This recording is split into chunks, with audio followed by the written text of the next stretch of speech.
Assalamualaikum warahmatullahi wabarakatuh. Perkenalkan, nama saya Siti Rahmiah Buhaer, NIM 70600117013. Saya merupakan mahasiswa pendidikan dokter UIN Alauddin Makassar yang pada kali ini akan membawakan materi perkuliahan kegawat daruratan obstetri dan pediatri tentang distosia bahu. Nah, apa itu distosia bahu? Distosia bahu merupakan kondisi kegawat daruratan obstetri di mana bahu janin gagal lahir secara spontan setelah lahirnya kepala dan beresiko terjadinya trauma. Bagaimana insidennya? Insiden pada distosia bahu ini berkisaran 0,3 sampai 1%. Pada bayi berat lahir di atas 4.000 gram itu meningkat menjadi 5 sampai 10%. Nah, pada bayi di atas 4.500 gram, insidennya lebih meningkat lagi 8-10%. Bagaimana faktor risikonya? Apa saja faktor risikonya? Yang pertama ada deformitas panggul, kemudian makrosomia di atas 4.000 gram, itu maksudnya berat bayi lahir di atas 4.000 gram. Kemudian ada diabetes gestasional, multiparitas, obesitas pada ibu hamil, ada riwayat distosia bahu sebelumnya, kehamilan lewat waktu, dan persalinan lama. Bagaimana cara mendiagnosisnya? Nah, di sini tuh yang pertama kita melihat kepala bayi melekat pada perineum, yaitu disebut dengan turtle sign. Kemudian yang kedua itu kala dua persalinannya ini memanjang pada ibu dengan multiparitas. Kemudian bahu janin gagal untuk lahir walau dengan usaha yang semaksimal mungkin. Selanjutnya, nah, jika kita sebagai dokter mendapatkan kasus distosia bahu, maka kita harus segera memberikan tindakan pada pasien.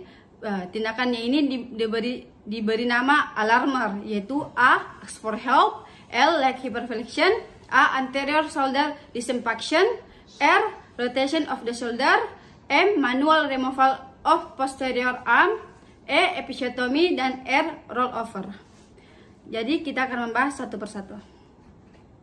A. Ask for help.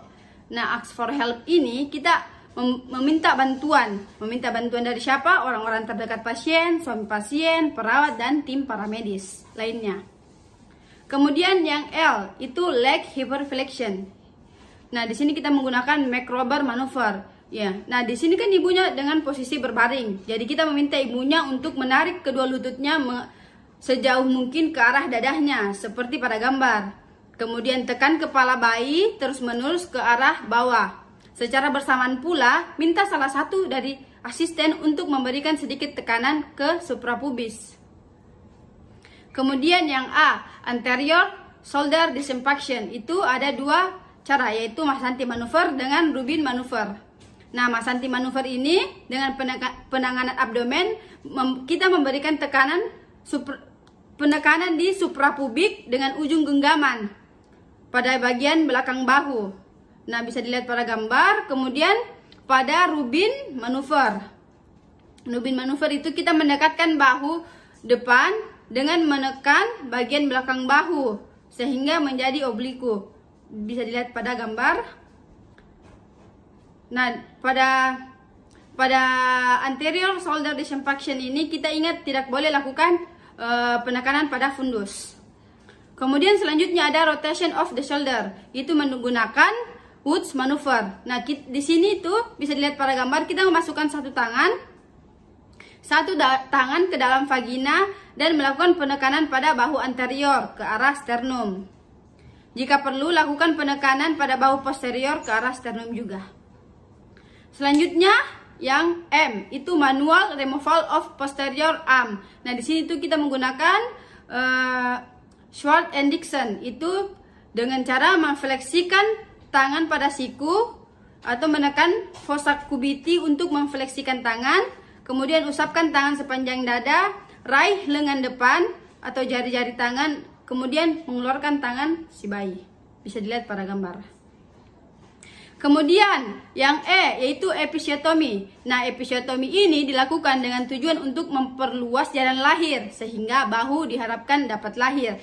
Nah, bagaimana caranya? Kita menggunting area perineum pada ibunya. Tapi ingat, tidak boleh menggunting garis lurus ke arah anus karena itu bisa tambah melebar sampai robek ke anus, jadi susah nanti dijahit. Jadi kita gunting ke arah lateral, kemudian terakhir roll over pada gambar. Nah, pada distosia bahu juga ini penting untuk kita sebagai dokter menghindari 4P. Apa itu 4P? Yang pertama panik, jangan panik. Kemudian P, pulling, jangan menekan kepala. Kemudian P selanjutnya ada pushing, yaitu jangan menekan fundus. Yang terakhir adalah pivoting, yaitu jangan memutar kepala bayi secara tajam. Nah, apa saja komplikasinya? Komplikasinya itu bisa terjadi pada maternal dan neonatal. Nah, yang pada maternal itu bisa terjadi perdarahan postpartum, bisa terjadi ruptur uteri, fistula rectovaginalis, trauma vesika urinaria, separasi simfisis pubis, dan bisa mengakibatkan juga endometritis. Apa yang terjadi pada neonatal itu bisa mengakibatkan trauma pada flexus brachialis, fraktur di klavikula, humerus, dan asfiksia. Selanjutnya prognosisnya. Prognosisnya itu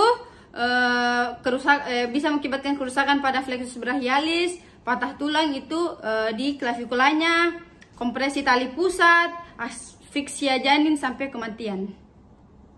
Nah, setelah kita memberikan tindakan pada pasien distosia bahu, apa yang perlu kita lakukan? Yaitu yang pertama, catat waktu mulai terjadinya distosia. Yang kedua, catat semua tindakan yang telah dikerjakan, yang tadi sudah disebutkan. Kemudian yang ketiga, catat kondisi ibu dan bayi setelah diberikan tindakan. Sekian dari saya. Mohon maaf jika ada kekurangan. Assalamualaikum warahmatullahi wabarakatuh.